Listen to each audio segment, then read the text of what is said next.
السلام عليكم ورحمة الله وبركاته. Bakka kana ni beektu sabaa marwaa jirra namni du'aa beekan kottaati aamin jedha.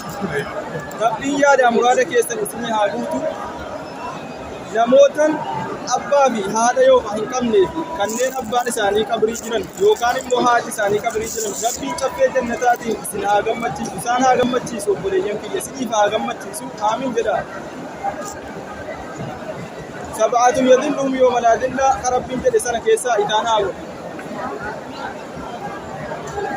كنين سودة فيتن انت لبريد كنين رم فيتن روم جو أكاري كنين بكرنا دابت فيتن إنه رب بكرنا سنة عذاب سنين جدا. والسلام عليكم ورحمة الله وبركاته. يمين على طول.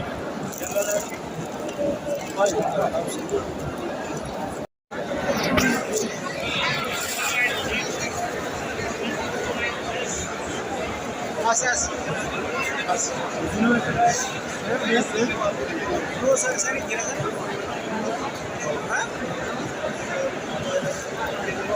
Galana ummata bakka bakka dhageetan dhabbadee magaalaa walakka.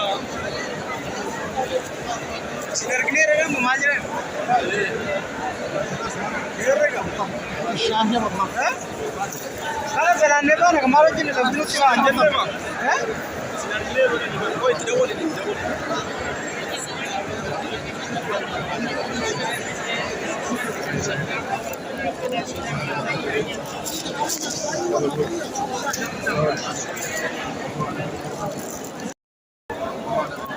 आजकल क्या लगा नमक मारे नमक और अच्छा बात इंदर तरी ताई इंदर ना कोई कम ना ताई मारे वो जिन कम ना सादा डिस्प्ले तने बोतल मार का अंदर हम को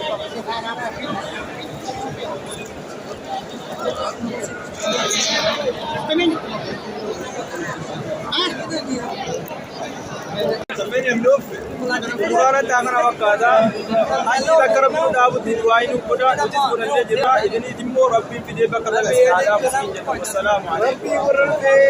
Bakal ada apa?